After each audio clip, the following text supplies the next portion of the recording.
हैं वैदिक संस्कृति के अध्येता डॉक्टर अरुण कुमार जायसवाल जी। नमस्कार। नमस्कार।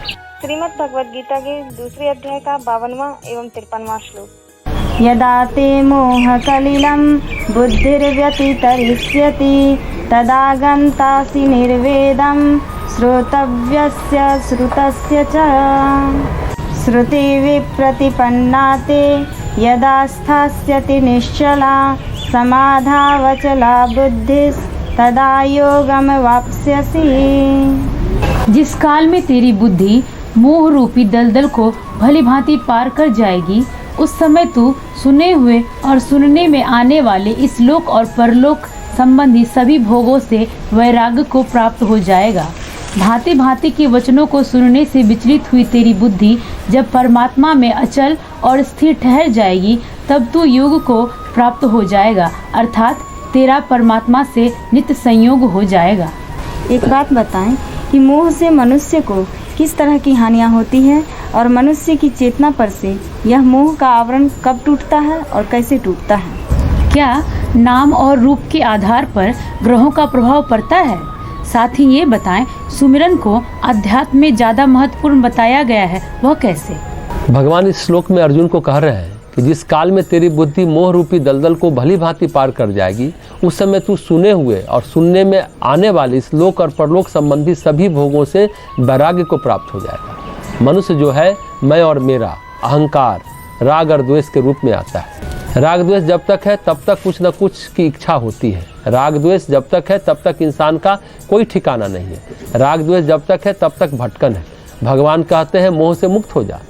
गोस्वामी तुलसीदास कहते हैं मोह सकल व्याधि कर मूला दहिती मुने उपजे बहुसूला। मोह के कारण बहुत कष्ट होते हैं, मोह बांधे रहता है, इसके कारण बहुत सारे सूल कंटक परेशानियां आती है। मोह छूटने नहीं देता, मुक्त होने नहीं देता। भगवान कहते हैं कि मोह से बुद्धि मुक्त हो जाए, मोह के कीचड़ से बुद्धि छूट जाए, उस समय तू सुने हुए और सुनने में आने वाले इस लोक और परलोक संबंधी सभी भोगों से वैराग्य को प्राप्त हो जाएगा। मोह की स्थिति कैसी है? आदमी को खुद नहीं मिला तो बेटा में मिलेगा, दामाद मिलेगा। हम आईएएस नहीं बने तो हमारे पुत्र आईएएस बन जाए, पुत्री आईएएस बन जाए, या नहीं तो दामाद मिल जाए आईएएस। यह भी मोह का एक प्रकार है। भगवान कहते हैं यदि इससे छूट गए, मोह का मतलब ये नहीं कि किसी व्यक्ति से मोह, मोह का मतलब किसी चीज़ से आसक्ति, चाहे वह पढ़ने से हो, लिखने से हो, चाहे वह देह से हो। मोह के कीचड़ में क्या होता है? आदमी की पूरी चेतना को वह ढक देता है। यह ठीक नहीं है। तो भगवान कहते हैं कि चेतना के आवरण खत्म हो जाते हैं। कभी लोक का वैभव, कभी सिद्धि, कभी ये चाहिए, कभी वो चाहिए। लेकिन होना क्या चाहिए? हमें शक्ति नहीं, हमें सत्य चाहिए। ये बड़ी बात है। हमें शक्ति नहीं, हमें सत्य चाहिए। हम अनंत शक्ति का क्या करेंगे? शक्ति आएगी तो उसका क्या करेंगे? आदमी का विवेक ठीक रहना चाहिए। शक्ति के नाम पर लालच नहीं आनी चाहिए। शक्ति नहीं, सत्य जानना चाहिए। भगवान कहते हैं सत्य का बोध तब होता है जब वैराग्य होता है। मोह का उलट है वैराग्य। वैराग्य होता है तो चेतना के आवरण टूटते हैं। जैसे कि चटक जाए कलई तो असली धातु के रंग अंदर से निकलकर बाहर आ जाते हैं। वैसे ही मोह कीचड़ जब चटक जाती है, चटक कर गिर जाती है, छूट जाती है, तो अंदर से वैराग्य की जो आत्मा निकलती है उससे विवेक होता है। जब तक मोह से जड़ित बुद्धि है, कीचड़ में लिपटी हुई बुद्धि है, तब तक व्यक्ति को बातें समझ में नहीं आती है। कहते हैं बराह भगवान धरती पर धरती का उद्धार करने आए, फिर उनको वाराही देवी मिल गई, फिर उन्होंने अपनी गृहस्थी बसा ली। ये कथा रामकृष्ण परमहंस अक्सर सुनाते हैं। गृहस्थी बनाने के बाद बच्चे हो गए, मजे से रहने लगे। अब देवता वहाँ परेशान, भगवान तो वहाँ क्षीर सागर में नहीं है, आए थे धरती का उद्धार करने, खुद ही मस्त हो गए। देवताओं ने शंकर जी से कहा किसी तरह से उनको यहाँ पर लाइए। शंकर भगवान आए, एक त्रिशूल मारा, बराह भगवान का पेट फाड़ा तो वे अंदर से निकल आए, फिर हंसे कि शरीर कैसा आवरण होता है, शरीर में जीवात्मा कैसे लिप्त होती है, कि सब बोध भूल जाती है, भगवान को भी भूल जाती है। पंचभूत फांदे ब्रह्म पड़े कांदे। पंचभूत के फंदे में तो ब्रह्म भी क्रंदन करता है। बंगला में कांदे यानी क्रंदन करना। शरीर में रहकर जो वैराग्यवान रहते हैं ना, वो धन्य है। सामान्य बात नहीं है ये। भगवान कहते हैं मोह के कीचड़ से छूट जाए। इस शरीर में जो दिक्कत होती है बीमारी नहीं। हम मरने के बाद ज्ञान पाना नहीं चाहते, हम ज्ञान की अवस्था में जीना चाहते हैं वर्षों तक। जब बीमारी परेशानी शरीर में आती है तो लगता है इस लक्ष्य से चूक रहे। बीमारी आरामी का भय नहीं होता है। शरीर में रहते हुए ज्ञान की अवस्था में जिए, उस लक्ष्य से लगता है कि चूक रहे। बीमारी मन को नहीं तोड़ती, ये दुखी करता है कि लक्ष्य छूट रहा है। हम अपने ज्ञान में मस्त रहना चाहते हैं, कोई पद प्रतिष्ठा नहीं चाहते। भगवान कहते हैं बड़ी महत्वपूर्ण बात है, जो सुने जा चुके हैं भोग और जो सुने जाने वाले हैं उन सबसे वैराग्य पाना, जिनको हम सुन चुके हैं, जैसे स्वर्ग है, सिद्धि है, शक्ति है, यश है, धन है, पद है, ये सुने गए हैं। और जो शायद अभी नहीं सुने गए हैं, दूसरे लोक में सुनेंगे, भविष्य में सुनेंगे, उन सभी से वैराग्य कब? जब बुद्धि मोह से मुक्त हो जाए तब। ये महत्वपूर्ण घटना है, बुद्धि का मोह से मुक्त होना। भांति भांति के वचनों को सुनने से विचलित हुई तेरी बुद्धि जब परमात्मा में अचल और स्थिर ठहर जाएगी, तब तू योग को प्राप्त हो जाएगा, अर्थात तेरा परमात्मा से नित्य संयोग हो जाएगा। ये महत्वपूर्ण बात है। हमारे पास जीवन है, जीवन के अनेक दर्शन है, अनेक रास्ते हैं, अनेक बातें, अनेक उपासना विधियां और सब में कुछ ना कुछ सार है। ऐसा नहीं कि जो कुछ कहा गया है व्यर्थ ही कहा गया है, लेकिन सवाल यह है कि हम क्या करें। ज्योतिष के संबंध में कहते हैं 27 नक्षत्र, 12 राशियां, नवग्रह मिलकर लाखों कम्युनिकेशन लाते हैं। 6000 करोड़ मनुष्य, पशु पक्षी, प्राणी, वनस्पति या हम कहें मकान, भवन, मोटर गाड़ी बने हैं। इनकी संख्या सब मिला करके खरबों में होगी।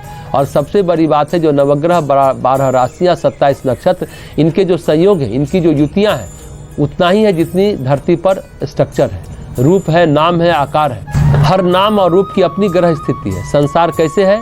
नाम और रूप से है। नाम है तो संसार है, रूप है तो संसार है। संसार में जो है, व्यक्ति हो, वस्तु हो, मकान हो, दुकान हो, उसको हम कैसे पहचानते हैं? उसकी संरचना क्या है? नाम और रूप। मान लीजिए सरला गारमेंट दुकान है, दुकान तो बहुत है, पर सरला गारमेंट के नाम से ही ग्रह लगेगा और वह चलेगी। दुकान कब खुली थी, उसका जन्म कब हुआ था, उस आधार पर उसका भविष्य तय होगा। संसार में जितने भी नाम रूप हैं, चाहे जीवित हो या निर्जीव, सबकी अपनी एक मौलिक ग्रह स्थिति है। हर एक का अपना मौलिक भाग है जो किसी दूसरे के साथ मेल नहीं खाता है। तो भगवान कहते हैं इतनी सारी बातें हैं, इतने सारे मार्ग हैं, इतने सारे लोग हैं, अब सब में अलग अलग बताए जाए। अलग अलग बातें बताने पर क्या होगा? जो ग्रंथ बनेगा, जो भाषण बनेगा, अलग अलग बताने पर सामान्य व्यक्ति को लगेगा कि हम क्या करें। हम किसी की बात सुनते हैं तो हमारे अंदर जिज्ञासा उठती है, स्वाभाविक भी है। सबसे बड़ी बात है कि आदमी पर्सनल फीलिंग के साथ जीता है। व्यक्तिगत रूप से हम क्या महसूस करते हैं, ये महत्वपूर्ण है। सामान्य व्यक्ति कहेगा कि इतनी सारी बातें बता रहे हो आप, हमारे लिए क्या बता रहे हो आप, ये महत्वपूर्ण बात है। तो भगवान कहते हैं बहुत बातें सुनकर मनुष्य की बुद्धि विचलित हो जाती है, ये वो ऐसा वैसा। इस स्थिति में हम क्या करें? हमारे लिए कर्तव्य क्या है, हमारे लिए उचित क्या है? तो भगवान कहते हैं बहुत सारी बातें सुनी, मन विचलित हो गया, लेकिन एक सर्वमान्य कर्तव्य है। संत महापुरुष दुनिया के लिए आए, नानक किसी एक के लिए नहीं आए, बुद्ध किसी एक के लिए नहीं आए। दोनों ने एक ऐसी बात बताई जो सबके लिए हो। नानक ने कहा सुमिरन, परमात्मा के स्मरण से सब हो जाएगा। कबीरदास ने भी लिखा दुख में सुमिरन सब करे, सुख में करे न कोई, सुख में सुमिरन जो करे, दुख काहे को होए। इस घटना का, इस बात का ज्योतिष की दृष्टि से अगर विचार करें तो बड़ा महत्वपूर्ण अर्थ निकलता है। दुख में सुमिरन होता है जब दुख आ गया, जब बुरी परिस्थितियां घेर लेती हैं, तो चीजें स्थूल भूमि से मनोभूमि पर, चित्त भूमि पर आ जाती है, तो उनको काटना बड़ा मुश्किल होता है। रॉक्ट हो जाती है, आइडेंटिटी गेन कर लेती है। चित्त भूमि में जो संस्कार है, चित्त भूमि में कोई भोग है, तो उस समय सॉलिडिटी नहीं है उसकी, वो रॉक नहीं है। लेकिन जब शरीर में बीमारी बनकर उतर आता है तो रॉक हो जाता है, चट्टान जैसा हो जाता है। अब उस पर मंत्र जितना असर करेगा, शायद उस पर दवा ज़्यादा असर करेगी, लेकिन जब वह सिर्फ चित्त भूमि में है तो मंत्र ज़्यादा असर करेगा, वहाँ पर दवा का कोई रोल नहीं है। ऐसी स्थिति में क्या किया जाए? कबीर ने कहा दुख में सुमिरन करने पर दुख धीरे धीरे दूर होता है, लेकिन जब सुख में सुमिरन करेंगे चित्त इतना परिशुद्ध होता जाएगा कि दुख का अवसर ही नहीं मिलेगा। सुख में सुमिरन का बड़ा महत्व है। अच्छे समय में सुमिरन हो तो बुरा समय नहीं आएगा। बहुत मार्मिक बात संत कबीर कह रहे हैं। दुख में सुमिरन का भी मोल है, पर सुख में सुमिरन के बाद दुख के संस्कार ही विलीन हो जाते हैं। सभी संतों ने बताया सुमिरन ऐसा रास्ता जो सभी मान लें। नानक ने सुमिरन की बात कही, कबीर ने सुमिरन की बात कही। संस्कृत में कहते हैं अनंत शास्त्र, बहुत कुछ जानने योग्य है, समय थोड़ा है, विघ्न बहुत है, इसलिए जो सारभूत है वही उपासना की योग्य है। जैसे हंस दूध से पानी फेंक देता है, दूध ले लेता है, तो भगवान कहते हैं तेरी बुद्धि विचलित हो गई है भांति भांति वचनों को सुनकर। जब बुद्धि अचल और स्थिर हो जाएगी, कब होगा? जब सुमिरन होगा। बहुत सारे मंत्र, बहुत सारी बातें छोड़ करके यदि भगवान का स्मरण किया जाए, राम राम ही किया जाए, तो सारे दुख दूर हो जाएंगे। और जब तू योग को प्राप्त हो जाएगा, भगवान का काम, भगवान का नाम, भगवान में भक्ति योग हो जाएगा, फिर वियोग नहीं होगा। ये महत्वपूर्ण बात है। बहुत बातें हैं, बहुत मार्ग है, उसमें हमारे लिए कौन सा मार्ग है? ऐसा मार्ग जो हम भी चुन सकते हैं, दूसरा भी चुन सकता है। तो कहते हैं नाम स्मरण, परमात्मा में भाव भक्ति। लेकिन नाम स्मरण से क्या हो जाएगा? नाम स्मरण से योग कैसे हो जाएगा? परमात्मा में मन कैसे लगेगा? हम किसी व्यक्ति की बात करें, वह मन में तो आया, मन में एक चित्त भूमि में तरंग उठी, तरंग हल्की उठी या गहरी उठी ये अलग बात है, पर उठी तो उसका निशान तो पड़ा। ऐसे कितने निशान हम डाल रखे हैं। तो अध्यात्म कहता है, योग कहता है, ये निशान ही तो हमारे चित्त को गंदला किए हुए हैं। आज हम जो कुछ हैं तो ऐसे निशानों के कारण है। सबसे महत्वपूर्ण बात है कि हमें ऐसे निशान नहीं डालने चाहिए। युग ऋषि वेद मूर्ति तपोनिष्ठ पंडित श्री राम शर्माचार्य जी कहते हैं, उल्टे को उलटकर सीधा करो। हम चित्त की एक धारणा करें, केवल परमेश्वर की धारणा, उठते बैठते सोते जागते हमारा जीवन परमात्ममय हो और उसी का ध्यान करें, उसी की धारणा करें। अगर उसी की धारणा करेंगे तो योग स्वाभाविक हो जाएगा। एक बर्तन में हम पूरी रख दें, फिर सब्जी रख दें, फिर मिठाई रख दें, सबका थोड़ा थोड़ा चिपक जाएगा बर्तन में, कुछ ना कुछ गंदगी तो हो ही जाएगी, अजीब अजीब स्थिति बन जाएगी, साफ सुथरा बर्तन तो नहीं रह जाएगा। यही स्थिति हमारे चित्त की है। चित्त के बर्तन में हम कुछ भी रखते हैं, कभी कुछ रखते हैं, कभी कुछ रखते हैं, और बिना सोचे विचारे कि उसका कोई प्रभाव हो रहा है या नहीं हो रहा है। हम शारीरिक क्रियाओं पर बहुत सोचते हैं, पर मानसिक क्रियाओं पर विचार नहीं करते। योग दरअसल मानसिक क्रियाओं पर विचार है। मानसिक क्रियाओं में सोचिए और समझिए। मानसिक क्रियाओं में ईर्ष्या, द्वेष आदि को अगर सोचा गया तो क्या चित्त शुद्ध हो जाएगा? नहीं होगा। तो क्या सोचा जाए? तो परमात्मा की धारणा की जाए। प्रार्थनाशील और धारणापूर्ण जीवन मनुष्य को योगी बना देगा और सारे संकटों का त्राण कर देगा। 52वें और 53वें श्लोक में भगवान कहते हैं कि मूल समस्या है बुद्धि का स्थिर होना। यह है चंचल, और चंचलता के कारण कई है। 52वें श्लोक में कारण है मोह। मोह क्या है? मन में जो हजारों सैकड़ों धागे हैं, कोई कहाँ अटका है, कोई कहाँ अटका है। जैसे कोई व्यक्ति जा रहा है, उसका धोती कुर्ता किसी झाड़ी में फंस जाए, अटक जाए, एक कांटा छुड़ाए दूसरा कांटा लगेगा, तीसरा छुड़ाए चौथा लगेगा, पांचवा हटाए 10वां लगेगा। बड़ी मुश्किल हो जाती है बेर की झाड़ी से छूट पाना। मोह कुछ ऐसा ही है। मतलब मन कहीं, चित्त कहीं अटका हुआ है। इसका जो परिणाम है कि चित्त चंचल है। चित्त में लहरें उठती रहती हैं, कभी एक को लेकर तो कभी दूसरे को लेकर, कभी उसकी याद आई, कभी दूसरे की याद आई। कुछ लोग फोन पर बोलते हैं, साहब आपकी बड़ी याद आ रही है। अरे याद आना कोई बीमारी है क्या? अपना अपना काम करिए, खाली दिमाग है ना तभी याद आ रही है। ऐसा नहीं कि सिर्फ आपकी याद आ रही है, कुछ समय में किसी और की याद आने लगेगी। ऐसे कितने लोग हैं और कितनी यादें हैं। ऐसा नहीं कि एक व्यक्ति की याद आती है, सामान, मकान, दुकान की याद आती है, कुछ नहीं तो भविष्य की याद आती है, कुछ नहीं तो मरने के बाद के सपने देखने लगेंगे, फिर जीने के सपने देखने लगेंगे। कुल मिलाकर अटका चिपका हुआ है मन। ये जो भटकाव और चिपकाव है, ये क्या करता है? चित्त को चंचल करता है। इसका मूल कारण है चित्त की चंचलता। भगवान कहते हैं इसी तरह से साधन भी बताए हैं कई। भांति भांति की बात सुनने से बुद्धि विचलित हो गई। दोनों श्लोक का भाव है चित्त का विचलन। कारण है हमने कई साधन बताए। किस कारण चित्त विचलित है? मोह है, उसके कारण चित्त विचलित है। लेकिन दोनों का एक समाधान है, परमात्मा में मन का स्थिर होना, परमात्मा की धारणा करना। श्री अरविंद एक बात कहते हैं गायत्री मंत्र के बारे में। गायत्री मंत्र सत्ता में परमात्मा के प्रकाश का अवतरण है। पहले भी हमने कहा क्रिया महत्वपूर्ण नहीं है, चिंतन महत्वपूर्ण है। मतलब ये कि क्रिया से थोड़े गलत भी हो जाओ, लेकिन चिंतन से सही हो तो संस्कार गलत नहीं पड़ेगा। लेकिन चिंतन से गलत हो गए, लगातार सोच रहे हैं, यानी कुछ उल्टा पुल्टा सोचना, ये मिल जाए वो मिल जाए, हमने चोरी नहीं की पर चोरी के बारे में सोच रहे हैं, वह ज़्यादा गलत है, क्योंकि वह संस्कार डाल देगा। चोरी एक घटना हुई, तूने चोरी किया और खत्म हो गई चोरी, हालांकि उसका भी संस्कार तो पड़ेगा ही पड़ेगा। चोरी नहीं करनी चाहिए। मान ले कि दुर्भाग्य से घटना घट गई, फिर विचार किया, चोरी का सामान लौटा दिया, बात खत्म हुई। लेकिन लगातार सोचने की बात है ना, यह बहुत गड़बड़ है। एक सत्य घटना जो धर्मियों में निकली थी। एक व्यक्ति संत, साधु, महात्मा, पुरुष, साधक, तपस्वी रामकृष्ण मिशन में अमेरिका में थे। यदाते मोह कलिलम एवं श्रुति विप्रतिपन्ना, साथ आ जाएगा। वे महात्मा जी युवक थे, सुंदर थे। एक लड़की आती थी। महात्मा जी देखने में अच्छे थे, विद्वान थे, पढ़े लिखे थे, अंग्रेजी बोलना भी जानते थे। लड़की का मन उनमें अटक गया। महात्मा जी से बात हुई, पर महात्मा जी संन्यास ले चुके थे। बोले देखो भाई, हम कुछ नहीं कर सकते, हम सन्यासी, हमें इसी अवस्था में रहना है, हम मर्यादा का उल्लंघन नहीं कर सकते, तुम यहाँ से जाओ। लेकिन लड़की का मन अटका रहा। महात्मा जी भी लगातार सोचे तो एक पल के लिए विचलन हो ही जाता था। विचलन होने के बावजूद सन्यासी थे, लय के साथ अपना भजन पूजन करते रहे, पर कहीं कहीं मन विचलित रहा। अगले जीवन में बिरला के परिवार में पैदा हुए, इंग्लैंड पढ़ने गए। बिरला बड़ा घराना है, यह सब जानते हैं। पढ़ने में यहाँ उस लड़की से मुलाकात हुई। महात्मा जी जो पूर्व जीवन के थे, लड़की का संग साथ भाया। घर वाले तैयार नहीं थे, पर शादी उन्होंने अपने मन से की। लड़की का आग्रह भी था, शादी हुई, देश विदेश घूमे फिरे। एकाएक ये हुआ कि हमारे जीवन का कोई प्रयोजन ही नहीं रहा। फिर लड़की को बोले तुम्हारी इच्छा पूरी हुई, तृप्त हो गए। लड़की को भी तृप्ति मिल गई। बोले अब इस जीवन में इस शरीर का प्रयोजन नहीं, हमने अपने जीवन में सब कुछ कर लिया था, एक संस्कार अटका रह गया था, और अब हम नहीं रह पाएंगे। उसके बाद अचानक उनकी मृत्यु हो गई। मृत्यु के पहले ये सारी घटनाएं उन्होंने अपनी डायरी में लिखी। वह डायरी बाद में धर्मियों में प्रकाशित हुई। यदाते मोह कलिलम की बात है। एक व्यक्तित्व है जिनसे प्रभावित है हम, उनका नाम है स्वामी रंगनाथन जी। रामकृष्ण परमहंस के शिष्य थे, संत थे, प्रेसिडेंट भी रहे।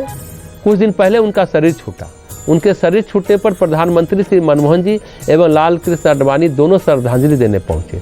दोनों ने श्रद्धांजलि में एक बात कही थी, एक सरकार चलाते हैं, एक नेता विपक्ष है, हम दोनों एक दूसरे के विरोधी हैं, लेकिन एक मामले में एक मत है, वह है स्वामी रंगनाथन जी के मामले में। स्वामी रंगनाथन जी हम दोनों के प्रेरक रहे। जब रंगनाथन जी कराची में थे, आडवाणी जी भी उनके पास जाते थे, मनमोहन सिंह जी भी उनसे मिलने जाते थे, अटल बिहारी वाजपेयी भी उनके बड़े प्रशंसक रहे। सबसे महत्वपूर्ण बात है कि रामकृष्ण मिशन में उनको पहला काम क्या मिला था जानते हैं? रसोइये का काम मिला था, खाना बनाने का काम मिला था। वहाँ से चले अगाध विद्वता, अखिल तपस्या साधना। उन्होंने रामकृष्ण मिशन के माध्यम से देश विदेश में शिक्षा को लेकर, समाज सेवा को लेकर बहुत काम किए। उनको भारत सरकार ने पद्म विभूषण दिया, द्वितीय नागरिक सम्मान है, भारत रत्न के बाद का सम्मान है, वह उन्होंने वापस कर दिया। किस कारण? हम व्यक्तिगत रूप से किसी सम्मान को स्वीकार करने के योग्य नहीं है, क्योंकि मेरा व्यक्तिगत कोई अस्तित्व नहीं है। हम रामकृष्ण मिशन के हिस्से हैं। अगर कोई पुरस्कार रामकृष्ण मिशन को दिया जाता है तो स्वीकार है, अगर कोई पुरस्कार रंगनाथन को दिया जाता है तो वह स्वीकार नहीं है। कितनी बड़ी बात है। उनसे कई बार मिले हैं, उन्होंने एक बात कही, सन्यासी का जीवन मिठाई खाने जैसा नहीं होता। इंदिरा गांधी ने शांति पुरस्कार देने की बात की, उन्होंने वही बात दोहरा दी। वह पुरस्कार बाद में रामकृष्ण मिशन को मिला। जो भोग सुने गए हैं और जो भोग सुने जाएंगे, उन सब से बैराग जो मन है, मन में निरंतर चित्त में विचलन क्यों हुआ? चित्त क्षिप्त और विक्षिप्त अवस्था में क्यों है? मूढ़ता में क्यों है? क्योंकि चित्त में तुमने गलत धारणाएं की है। हमने केवल लगातार अंधकार की धारणा की है, जो हमारे चित्त को धुंधला करते गए। उल्टे को उलट कर सीधा करना, यानी चित्त में धारणाएं बदलनी चाहिए। बदलनी चाहिए अपनी सोच, हमें बदलना चाहिए अपना भाव। विचार और भाव का लक्ष्य बदल जाए तो चित्त शुद्ध हो जाएगा। धारणा क्या है? यही है विचार भाव के लक्ष्य बदलना। ओंकार का जप, परमात्मा की धारणा, सूर्य की धारणा। थाली में हमने गलत सामान रख दिए, उल्टे पुल्टे सामान रख दिए तो थाली गंदी हो गई, साबुन से मांज दो, थाली स्वच्छ हो गई। अब पानी धर दो, साफ सुथरा निर्मल पानी, तो धारणा कहते हैं। अगर परमात्मा की धारणा करेंगे तो बुद्धि स्थिर हो जाएगी, और स्थिर बुद्धि, जिसको पतंजलि कहते हैं चित्त वृत्ति निरुद्ध, वही गीता में है स्थित प्रज्ञ। एक और कथा है, कल्याण पत्रिका में आई थी। एक सन्यासी की बात है। एक महिला थी, सेठ की पत्नी। सन्यासी जी उसके पास भिक्षा मांगने जाते थे।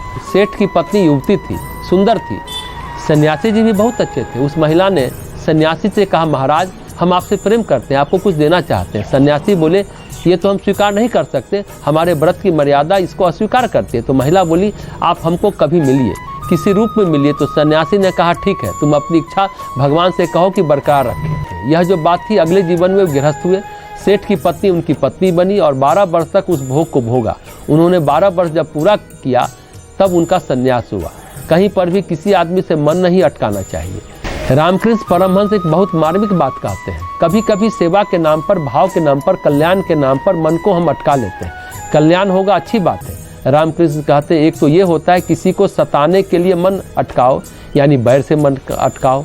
दूसरा प्रीति से मन अटकाओ। एक है अविद्या माया, एक है विद्या माया, पर माया दोनों ही है। सच्चाई ये है कि आप जो हैं वह आप नहीं हैं। गीता में भगवान एक बात कहते हैं, निमित्त बन जाओ। हर चीज़ में हम निमित्त मात्र हैं, तो कौन करता, कौन भोगता? लेकिन जब हम किसी से चिपकते हैं, जब हम करता होते हैं, भोक्ता होते हैं, और जब चिपकते हैं तब चित्त की धारणाएं बदलती हैं, फिर सब कुछ खत्म हो जाता है। यहीं से पतन शुरू हो जाता है। हमें क्या करना चाहिए? चित्त की जो धारणाएं भगवान की है उसे बदलनी नहीं चाहिए। जो कुछ है, जिस गली से भगवान गुजार रहा है, भगवान का नाम लेते हुए गुजर जाना चाहिए, पर धारणा परमेश्वर की ही होनी चाहिए। 24 घंटे कोई अन्य धारणा नहीं। तुलसीदास जी कहते हैं, ऐसा अंजन किस काम का जिससे आंखें फूट जाए। जहाँ तक अच्छे लोग हैं, रिश्ते निभाने लायक हैं, उनको राम के नाते से निभाइए। भगवान ने रखा है, भगवान ने भेजा है, इसलिए हम कर रहे हैं। खुद न करो, सिर्फ माध्यम बनो। होमी जहांगीर भाभा वे व्यक्ति थे जिन्होंने रदरफोर्ड, नील्स बोर के साथ काम किया।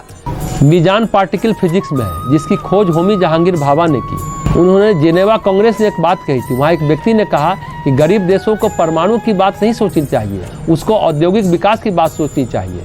तो होमी जहांगीर भाभा ने कहा, मैं आपकी चुनौती स्वीकार करता हूँ, मेरा देश औद्योगिक शक्ति भी बनेगा और परमाणु शक्ति भी बनेगा। वे भारत के परमाणु ऊर्जा के पहले अध्यक्ष हुए।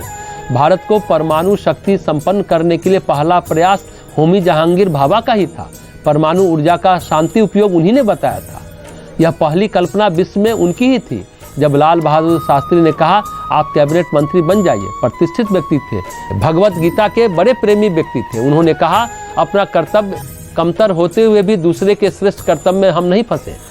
अपने कर्तव्य का पालन कर मरना अच्छा है, दूसरे का श्रेष्ठ कर्तव्य भी भयानक है। गीता के इस श्लोक को उन्होंने शास्त्री जी को सुनाया और कैबिनेट मिनिस्टर बनने से इनकार कर दिया। भाभा पारसी थे, कलाम साहब गीता पढ़ते थे, मुसलमान थे, अविवाहित थे। वे कहते थे मेरी शादी क्रिएटिविटी से है, रचनात्मकता से है और साधना से हो गई।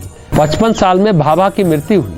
वे तपस्या भी करते थे। ऐसा सुना गया है कि शास्त्री जी के साथ चीन आदि देशों ने उनको भी मरवाया, क्योंकि भाभा भारत को परमाणु शक्ति संपन्न बना रहे थे। प्लेन क्रैश हुआ, राजा रमन्ना भी उन्हीं के शिष्य थे। जो व्यक्ति मोह मुक्त होता है, मोह अर्थात अहंकार की प्रतिष्ठा, मैं और मेरा, तू और तेरा, यही माया है, इसी में पूरा ब्रह्मांड फंसा हुआ है। भाभा मोह मुक्त थे, इसलिए अपने कर्तव्य को कर पाए। कलाम साहब को प्रधानमंत्री द्वारा बड़ा सम्मान मिलने वाला था। वे लेबोरेटरी में काम कर रहे थे, हेलीकॉप्टर से तुरंत आए। कपड़े नहीं है तो कैसे आए? जिस कपड़े में थे उसी कपड़े में आ गए। आपका व्यक्तित्व आपके कपड़े से ज़्यादा उजला है। हवाई चप्पल में दिल्ली आए प्रधानमंत्री से सम्मान लेने के लिए। उनसे पूछा गया आप इतना काम कैसे कर लेते हैं? तो बोले रिश्तों के मोह में नहीं उलझते। मोह का परिणाम है भावनात्मक विक्षोभ। इस विक्षोभ से क्रिएटिविटी सब खत्म हो जाती है। इंसान की रचनात्मकता और उसकी सारी क्रियाशीलता खत्म हो जाती है। यही है 52वें और 53वें श्लोक का सार। संतुलन, प्रसन्नता, प्रतिभा मानसिक स्वास्थ्य के लक्षण है। जितना ज़्यादा होंगे उतना मानसिक रूप से स्वस्थ होंगे, जितना कम होगा उतना मानसिक रूप से हम अस्वस्थ हो जाएंगे।